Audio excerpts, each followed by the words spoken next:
যেখানে একদিকে বিশ্বকে আরো সুন্দর ও মজবুত করে গড়ে তোলার চেষ্টা করা হচ্ছে, ঠিক তেমনি অন্যদিকে পৃথিবীতে কিছু এমনও জায়গা আছে যেখানে মানবতা বলে কোনো জিনিসই নেই। এছাড়া এখানে সরকারের অনুমতি ছাড়া প্রাণ খুলে শ্বাসও নিতে পারবেন না। আপনারা হয়তো অনেকবার এমনটাও শুনে থাকেন যে কিছু লোক নিজের দেশের বিচার ব্যবস্থার উপর খুশি না হয়ে অন্য দেশে চলে যাওয়ার কথা বলেন। যদিও পৃথিবীতে কিছু দেশ এমনও আছে যেখানে জীবন ধারণ করা সত্যি কঠিন। এই সকল দেশগুলির মধ্যে একটি হলো উত্তর কোরিয়া। কেননা সমগ্র বিশ্বে উত্তর কোরিয়া এমন একটি দেশ যে দেশের আইন ব্যবস্থা সত্যি আজব ও অদ্ভুত, এবং এমন নিয়ম কানুনের ফলে ওখানকার মানুষদের অনেক সমস্যার সম্মুখীন হতে হয়। কেননা ওখানকার জালিম বাদশা কিম জং উনকে আপনারা সকলেই জানেন, যিনি বর্তমানে বিশ্বের সবচেয়ে জনপ্রিয় নেতাদের মধ্যে একজন। এছাড়া এই পৃথিবীতে খুব কমই ডিটেক্টর থাকে যাদের কাছে প্রচুর ক্ষমতা থাকে এবং যারা নির্দয় ও হিংস্রভাবে শাসন করে। কিম জং উন অনেক ধরনের জেল এবং লেবার ক্যাম্প বানিয়ে রেখেছে, যেখানে সে তার রাজনৈতিক শত্রু এবং নিজের পরিবারকে রেখে দেন। ইনি না তো মানবাধিকারকে খেয়াল রাখেন, না তো ফরেন পলিসির উপর তার কোনো ইন্টারেস্ট থাকে। তাই আজ আমরা এই ভিডিওতে উত্তর কোরিয়া সম্পর্কে কিছু এমন তথ্য প্রকাশ করব যেটা জেনে আপনারা না তো কেবল আশ্চর্য হবেন, বরং সেই সাথে আপনাদের এমনটাও মনে হবে যেন ভারতবর্ষই পৃথিবীর একমাত্র এমন দেশ যেখানে থাকার জন্য সবথেকে উপযুক্ত একটি জায়গা। তবে আপনাদের কাছে আমাদের একটাই অনুরোধ, ভিডিওটিকে শেষ পর্যন্ত অবশ্যই দেখবেন। তো চলুন শুরু করা যাক আজকের ভিডিও। নাম্বার 1, আনএক্সেপ্টেড কস্ট অর্থাৎ অগ্রহণযোগ্য ব্যয়। বন্ধুরা, যেমনটা আমরা সকলেই জানি যে বিশ্বের প্রত্যেকটা স্কুল নিজের ছাত্রছাত্রীদের প্রয়োজনীয় জিনিস সরবরাহ করে, যেমন টেবিল, চেয়ার, ব্ল্যাকবোর্ড ইত্যাদি। কিন্তু উত্তর কোরিয়ার স্কুলগুলোতে এই সকল জিনিসের জন্য পিতামাতাদের টাকা দিতে হয়। তা সত্ত্বেও ওখানকার ছাত্রছাত্রীদের শিক্ষা অর্জন করার জন্য বিদ্যালয়ে গিয়ে কাজ করতে হয়, যার মধ্যে একটি কাজ হলো টয়লেট পরিষ্কার করা, যার জন্য পিতামাতারা টিচারদের ঘুষ দেয় যাতে তাদের ছেলে মেয়েদের এ কাজ না করতে হয়।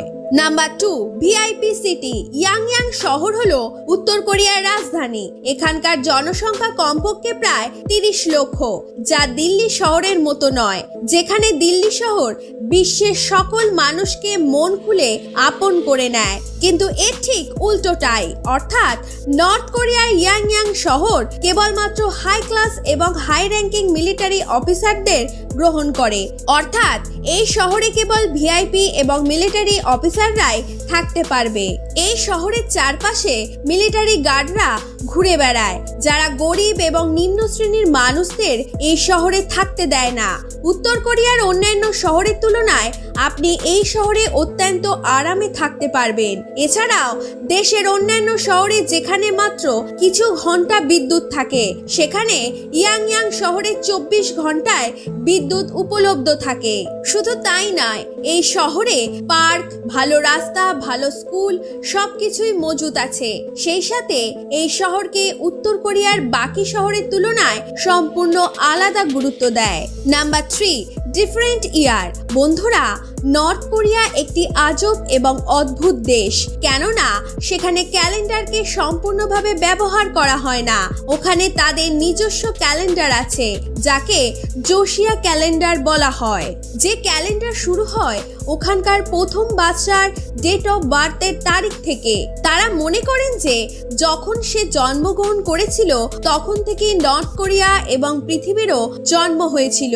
এই ক্যালেন্ডারকে 1997 সালে নর্থ কোরিয়ায় লাগু করা হয়েছিল। তবে যদি এই পর্যন্ত থাকতো তাও ঠিক ছিল, কিন্তু নর্থ কোরিয়ার নিজস্ব টাইম জোন আছে। Number 4, pant and jeans band. বন্ধুরা, যদি আপনাকে হঠাৎ করে কেউ বলেন যে আপনি কাল থেকে প্যান্ট পরবেন না, তাহলে আপনি কি করবেন? ঠিক শুনেছেন বন্ধুরা, নর্থ কোরিয়ার মহিলাদের প্যান্ট এবং পুরুষদের জিন্স নিষিদ্ধ। ওখানকার রাষ্ট্রপতি কিম জং উন এইসব পছন্দ করে না। সেই সাথে তিনি এমনটাও মনে করেন যে এইগুলো আমেরিকার সংস্কৃতি, যার জন্য এই সংস্কৃতি তার অত্যন্ত বাজে লাগে। সেই জন্য তিনি ওখানকার মহিলাদের প্যান্ট এবং পুরুষদের জিন্স পরার উপর নিষেধাজ্ঞা করে রেখেছে। Number 5, approved hair cut. বন্ধুরা, উত্তর কোরিয়া বিশ্বের একমাত্র এমন দেশ নিজের নাগরিকদের পছন্দ মতো চুল কাটার উপরও নিষেধাজ্ঞা করে রেখেছে। যদিও এই বিধি নিষেধ সম্পূর্ণভাবে নয়, কিন্তু এখানে আপনি আপনার মনের মতো চুল কাটতেও পারবেন না। এখানকার সরকার দ্বারা 28 রকমের চুল কাটার উপর অ্যাপ্রুভ করা হয়েছে, যেগুলো আপনি কাটতে পারবেন।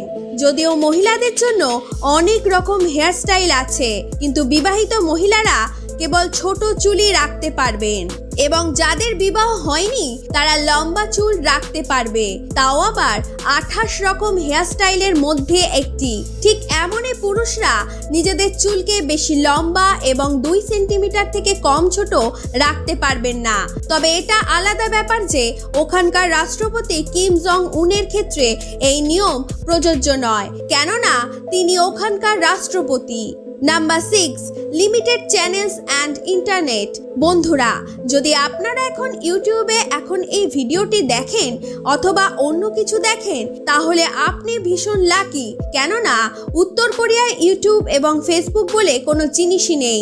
এই সমস্ত সাইট ওখানকার সরকার ব্যান করে রেখেছে। ওখানে ইন্টারনেটে সেই সমস্ত জিনিসই দেখানো হয় যেটা সরকার চায়।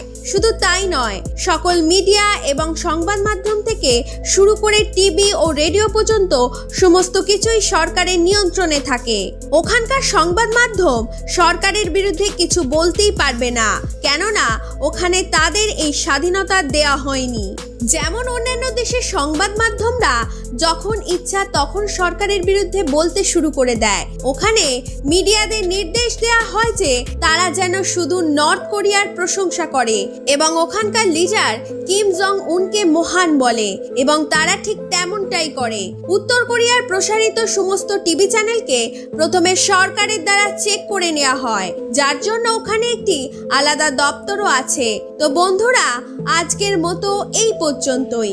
এবং বন্ধুরা, ভিডিওটি দেখার পর আপনার নিজস্ব দেশের সম্পর্কে কি বলবেন তা কমেন্ট বক্সে অবশ্যই লিখে জানাবেন। এবং বন্ধুরা, যদি আপনারা এখনো নিজস্ব দেশ ছেড়ে যেতে চান, তাহলে অন্তত একবার নর্থ কোরিয়ায় ভ্রমণ করে আসবেন। সেই সাথে যদি আপনাদের এই ভিডিওটা ভালো লাগে, তাহলে একে লাইক করার সাথে সাথে শেয়ার করতে অবশ্যই ভুলবেন না। ধন্যবাদ।